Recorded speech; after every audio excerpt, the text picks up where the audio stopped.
Hey guys, we're doing a thing. We're doing something different. I'm sure you weren't expecting this. Toys for Bob, Activision, and Unreal Engine.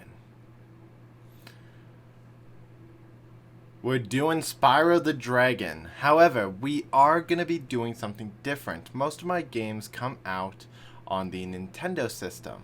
And as we get the music, you can already tell something different. We're playing on an Xbox! What?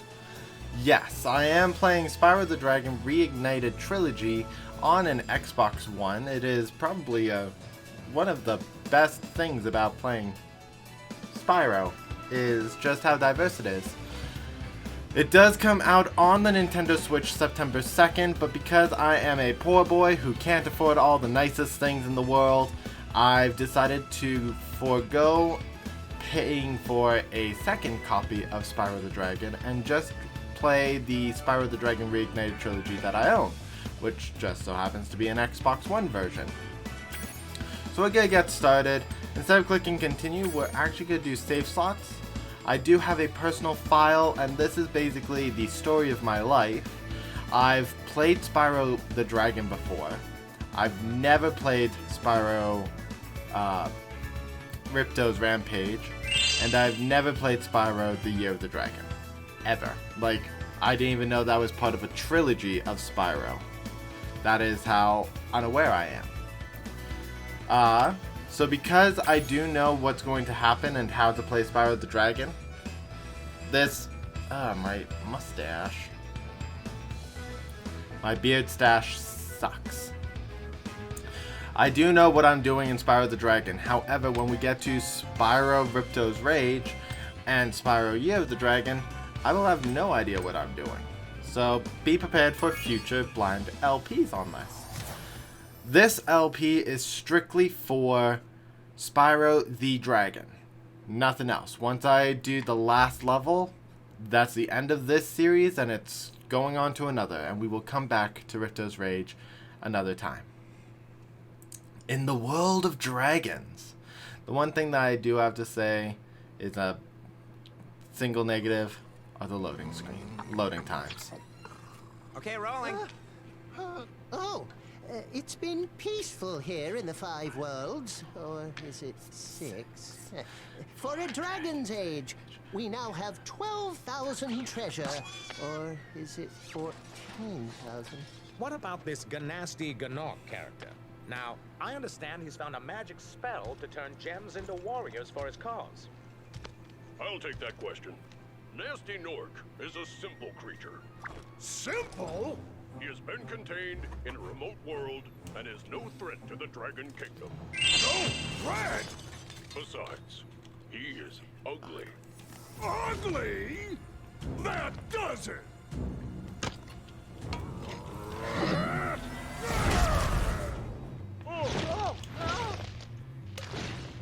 Huh? Looks like I've got some things to do.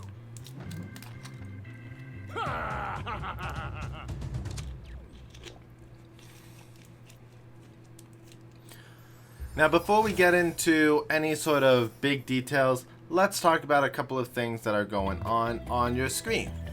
As you can tell, in this lower corner here, we have my game display.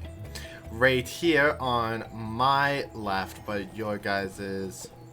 no, still my left, is a little box. Whenever I have some thoughts, or even if I'm saying something and it turns out that I'm wrong or that I'm right or that I want to provide more details on, there'll be a little text blurb that pops up here along with the gem sound. I will demonstrate that now. You will, it'll just be extra content. For example, for an actual example, the original voice of Spyro the Dragon from the original, from Ripto's Rage actually, returned after 20 years to be the voice of Spyro the Dragon again. That's a really cool fact. And I don't remember the actor's name, which is where this box comes in. I will put the actor's name here now, and there you go. Next is right down below me. As you can tell, I have some graphics. One of them is the Spyro the Dragon title bar, which it's for organization purposes. I'm using the same setup I use for my streaming, so I'm on a different scene, and to make sure everything just flows really nicely, I have that label to help me know that this is for Spyro. And then below that, you notice that there is a skull and crossbones. Yes, this is a 3D platformer, and it is very easy to die. So, in post editing, I will have a number there, and it will be starting off at 0, and every time I die, that number goes higher. Now that we have that out of the way, it should be noted that other series will have a similar sort of layout, but down below there will be something else in the section with the skull and crossbone, or replacing the skull and crossbone. That is because there are certain aspects that I want to track that will be found down below. Now, with all of that taken care of, let's get started. Spyro the Dragon, after, well, 20 years. Nestor. Thank you for releasing me, Spyro. Free 10 dragons in the Artisan world, then find the balloonist. He'll transport you to the next world. What about Nasty Nork? I'm going after him. Find dragons first. That's all I can tell you.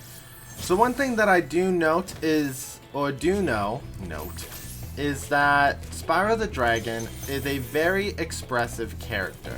Even in the original series, he had a lot of emotion on his face that could be seen.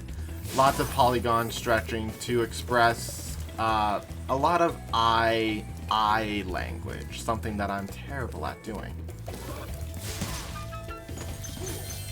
And the developers of the Reignited Trilogy wanted to continue to push the limits of Spyro's expressive emotion. And they didn't have access to the original source content with, what is it called? Insomniac. Insomniac couldn't provide the original source You code. have much to learn first. Oh, hold on. Do you know what the dragonfly following you is doing? His name is Sparks, and he's helping and protecting you. Keep an eye on him and see what I mean. Okay. So Insomniac couldn't provide the original sound source for Spyro, so the developers, Toys for Bob, used not an Unreal Engine. They built the game off of Unreal Engine. They used an in-house tool, which they called Spyroscope, in order to develop the landscapes that you see and also show off the character models in order to produce kind of the scope of what they were imagining for Spyro. Hey, Spyro, press the jump button twice to glide. And don't be afraid. Afraid? Of what? Falling from high mountain peaks? Plummeting into prehistoric glaciers? Oh, that. Like, just look at all of the... it's such a beautiful and pretty game. I kind of wish I have it for my Switch, because the Xbox One actually isn't mine exactly. It is. I bought it, but it was a gift for my family, so it's not actually mine. That being said, Spyro the Dragon is mine, so if I ever get my own Xbox One, this game is mine. No, it's not. It was also a gift. I'm kidding. I'm lying. So just everything about this game is so pretty and so beautiful. All of the character emotions and just everything that Spyro does when he's in conversations with the other dragons is so clean and polished. You can really tell that the developers loved Spyro, since they put so much thought and effort into making the remake as pretty as possible. Now, let's talk about Spyro's moveset. Spyro has two kinds of moves. He has this charge move, which you see... actually, let me fix something real quick. Up. I'm so not used to an Xbox controller. Control scheme. No. No. Camera. I need a passive camera.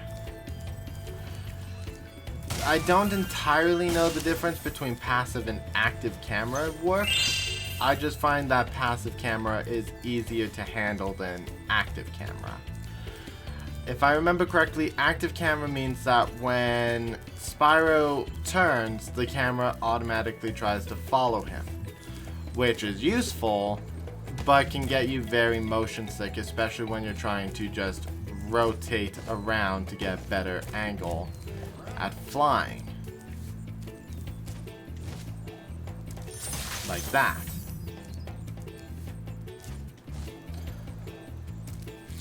So we talked about his charge. He does have a second move, which is his flame breath. Other Spyro games have expanded on this concept by giving him other elemental breaths, like bubble breath, lightning breath, or ice breath. This is the balloonist, by the way. We are not going to talk to him just yet, because like Nestor said, we need to find 10 dragons in the Artisan world. And right now, we've only got 3, but we do have one more space here, which is the 4th. So I do love that Spyro has a flame breath. It makes him kind of diverse and unique amongst other protagonist characters. Cool flash. Do that again. The Artisan's boss is through a portal in the Dragon Mouth, but you're not yet ready, Spyro. First, you must complete one of the other Artisan lands. Do that again! Oh, it's so cute. So yeah, it makes him unique amongst other protagonist heroes who usually have only one kind of ability. Mario has his jump. Link has a sword to fight with. Link also has tools that he finds later on, but Spyro has literally only 2 attacks throughout this entire game. Charge and flame breath. The fact that you're playing as a dragon is also something new and kind of creative. I'm pretty sure you mostly played humanoid characters for the most part in previous titles. Aside from like Sonic, but if you think about it, Sonic is humanoid enough since he is a bipedal creature. Moving on, you do have to be decisive on what kind of attack Spyro can do. The beginning stages don't really play too hard on the concept, but eventually you'll come across enemies that can resist charging or that can resist flame, and you have to figure out how to battle these creatures and enemies and targets.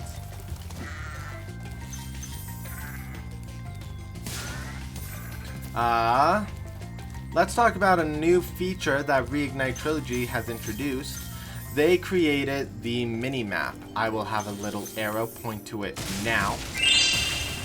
This little mini-map in the bottom corner of the screen will be there the entire time. I do not plan on closing it down to make it more like I'm playing the original, because I actually like the inclusion of the minimap. It helps with the sweeping process, and although Spyro the Dragon or step on one of their platforms, you're saving your progress.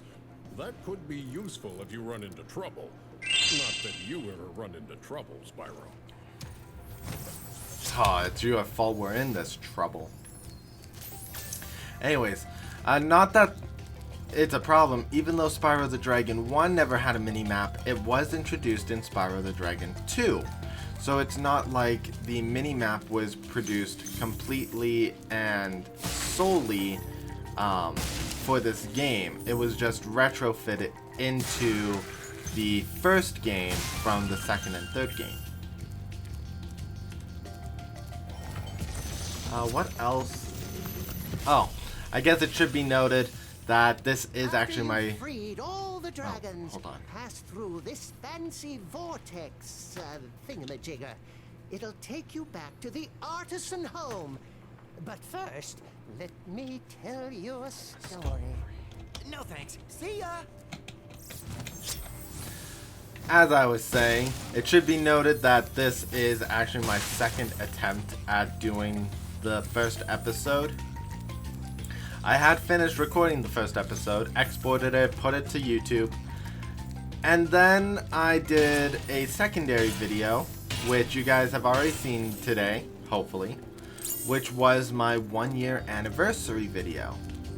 And I exported that out and I put it onto YouTube, and I sent it to one of my friends to give me some feedback, since my 1-year anniversary video plays off differently from my Let's Play videos. And he told me that it rendered out at 480 pixels. And that confused me because nothing of mine should be rendered at 480. Watch the dragonfly, Spyro. His color indicates his power. When he eats butterflies, he stays strong. Like me. Sure. That dragon sure knows how to mustache.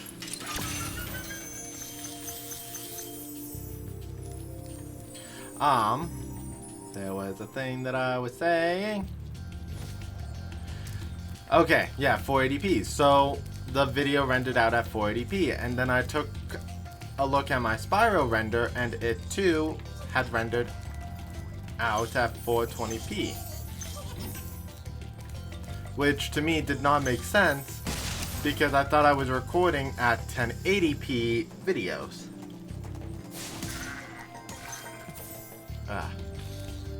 My nose is very itchy right now. I have no idea why. It's not like I've been outside. I'm allergic to grass. Anyways. So I thought that I'd done my recording at 1080p. So then I went back into my software and found out that my video exported at 648 pixels, which doesn't up itself to 720 for YouTube. It downs itself to 480, which made me a little bit upset. So I went back to export it again, scaling everything up to 720 manually, which was possible, and it looked okay, but it would not export at all. So now I'm re-filming my entire episode. Spyro, my friend. How about a hint on gliding? You bet. For the longest glide, press the jump button at the top of your jump, and try pressing the action button to drop down mid-flight. That's one of my favorite dragons, just in design in this version, because it's a giant paintbrush. For those of you who know me, I love painting. Anyway, so because now I am just re-recording my entire episode 1, I'm hoping we will actually get a really nice flawless run of Stony Hill, as opposed to needing to run around trying to find the last gemstone. These guys, the Egg Thieves, are probably my least favorite thing of Spyro the Dragon. They're a really cool concept because it's a third collectible that you have to get, the dragon eggs. You have gemstones, dragons, and dragon eggs to find. So it is cool. But when you're playing Spyro the Season of Ice for the Game Boy Advance, which is an isometric title, and you can't really tell depth from each other, then it becomes a little bit of a problem. speaking of, let's talk about my first Spyro the Dragon game. Even though Spyro the Dragon was the first game, and I did get to play Spyro the Dragon when I was younger with my older brother, I don't consider it to be my first Spyro the Dragon game. Mostly because I didn't really get to play the PlayStation 1 when I was younger. The PlayStation 1 was my brother's system, so I didn't really find an interest in it. And then Insomniac licensed out Spyro the Dragon to other platforms like the Nintendo Game Boy Advance. And I can't remember the developers of it, but the developer of Spyro Season of Ice took on Spyro and created an isometric platformer game, which for its day and age, they were good. I'm missing 3 gems.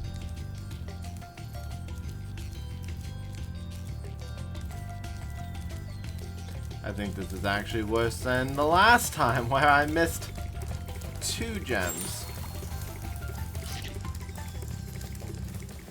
Ah, here they are.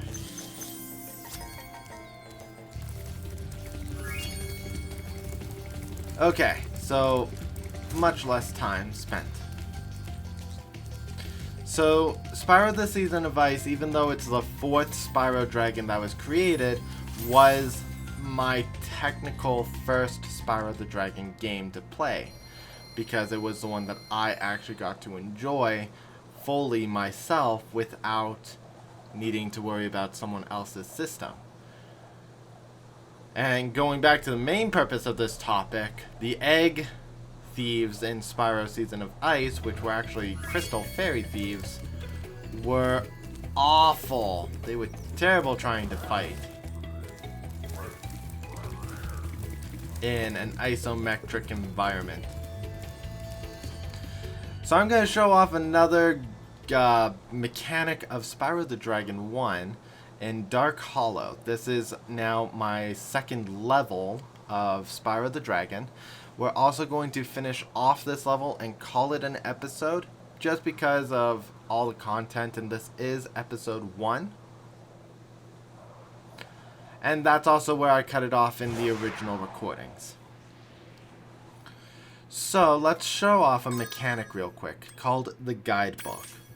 The guidebook shows you all of the different stages that are in the world. There are 6 worlds to go to, and I'm not going to mention them now, but they have such pretty names that when we get to them, I will just gush over them. I'll gush over this title in the next episode. We have the Artisans' home world, where we had 4 dragons and 100 gems. We had Stone Hill, which had 4 dragons, 200 gems, and a dragon egg. And then we have Dark Hollow, which has 3 dragons and 100 gems. This is how you know if you've completed a level 100%. Not only will it pop up on your screen, but it also gives you that opportunity. Another thing that's new in this version are skill points, and these are divided up 3 per world. Artisan's World has 3, which is the Artisan's Home, Reach Tricky Platform. It was that platform on the hill. Stone Hill, Burn the Hidden Pink Tulip. I missed that apparently. And Town Square, which is All Bulls Suck. All Bulls Stuck, sorry. So I understand what that one wants. I'll have to go back and figure out where Stone Hill's Pink Flower is, and then we can call it a stage. And that basically helps you see if you've completed the level. Now, here is the world that shows you and teaches you about Spyro's different attacks. You have these Norks, which hold up metal shields. I'm not going to do it now. When the shield is up, apparently it means nothing. When the Nork holds the shield up, it's supposed to be impervious to Spyro's fire. which is why you would charge them. However, I seem to be getting really lucky, in which I can just... Yeah, there. These Norks lower their shields and allow you to just flame them. I don't know why. It basically contradicts exactly what the... My nose. I wasn't sure if you'd escape those annoying little creatures. Of course they wouldn't bother me, but here's a hint. Their metal armor is fireproof, but a charge attack will take care of them. Or just wait until they lower their shields.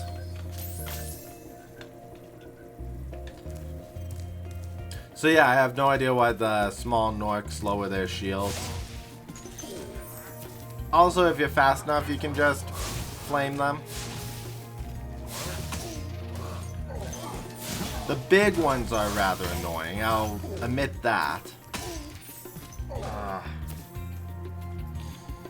Hopefully the next time you see me on camera, I will have taken care of the wild monstrosity that is my beard. Not fully off, because taking off a beard makes you like gain 7 pounds. It's awful. Anyways, we have these kinds of creatures, these really large Norks. Now, as you can tell, you can't burn them. Their armor guards them from your flame. However, when they turn around, their back is exposed and you can flame their backs. Now, I know all about the secret red gems in here, which absolutely can get annoying. Grab the key because there's a treasure box.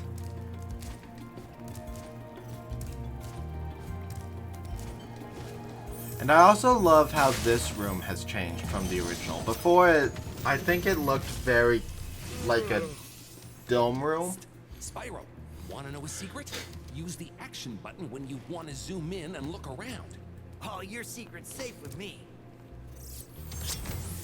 That is just talking about doing...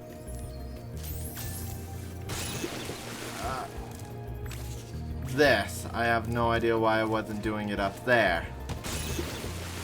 Okay, I guess I'll be talking about Sparks next. So, it was talking about doing this. And this room looks so pretty because in this version it looks like a library, but I'm pretty sure in the original it just looked like it was some room. Let's talk about Sparks. We do know that a dragon already mentioned Sparks, but I like going through tutorial stuff myself too. Sparks is your damage life meter. When he takes damage, he goes from yellow to blue to green to non-existent, which is quite an interesting feature of a platformer. If you remember, Mario had like a life bar, Sonic had all of his rings, Crash Bandicoot had Uka Uka, and Spyro has Sparks. Aku Aku, sorry. Uka Uka is the other one. I'm gonna have that right in the text bar there, saying I mean Aku Aku, Uka Uka is the bad one.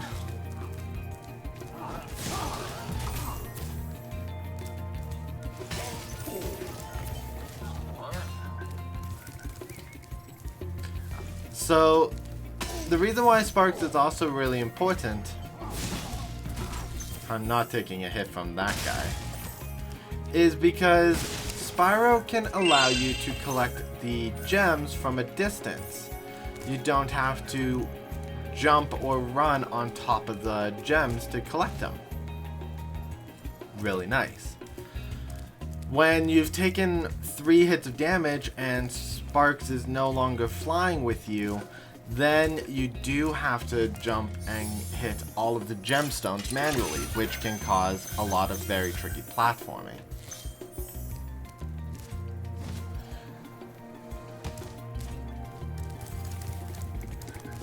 It's one of the reasons why you want to design features like this with kind of dual functionality.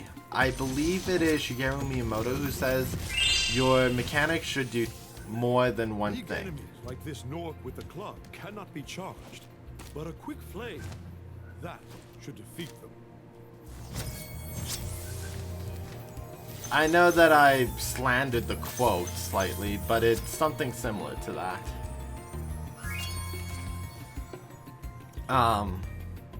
Excuse me. The quote is something similar to that, where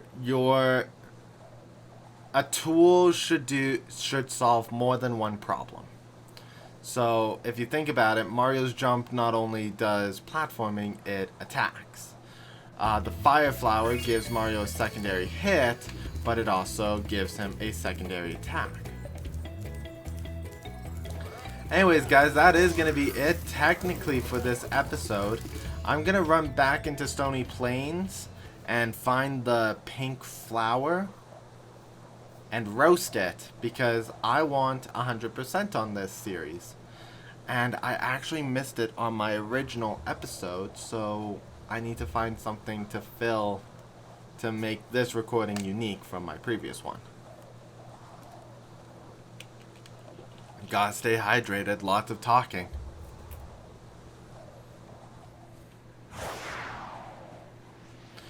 We are gonna cut to when I find the flower.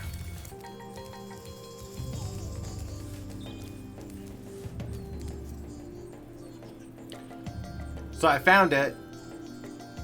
The flower is right here.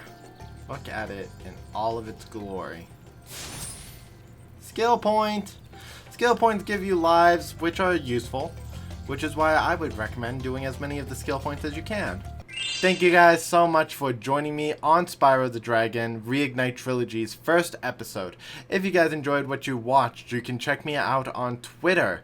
You can see the link in the description box below so that you can stay up to date on when new episodes come out. You can also join me on my Discord server, link is also in the description down below, where you can chat with me in real time about content that I'm working on, check out what else I'm doing, talk with other people as part of the community, and just hang out if you want to kind of have a good time. If you want, we can even play a little bit of Smash Bros. And you can make that request on the Discord server. Of course, only if I have time to play. I am going to be going back to school in September. So everything's still going to be run as normal. Just note that everything is pre-bulked for my timeline. And finally, guys, if you also enjoyed what you saw, you can check me out doing live stream gameplay on my Twitch channel, link down in the description below, where I'm currently playing The Legend of Zelda Breath of the Wild. I'm in the home stretch of that game, and starting immediately after Breath of the Wild, we will be taking on Fire Emblem Three Houses. I do need you guys for full support on which of the 3 houses we'll be taking on when I start that stream. So you guys still have some time. Shoot me a message on the Discord server. Send me a tweet. I'm terrible with words. Send me a tweet about who you think should be the house that we go with, or which Byleth gender we should play as. I will see you guys in our next episode next Monday, where we continue through the Artisan home, through Town Square, a Sunny Flight level, and the final stage of the world, Toasty. I'll see you guys then. Bye!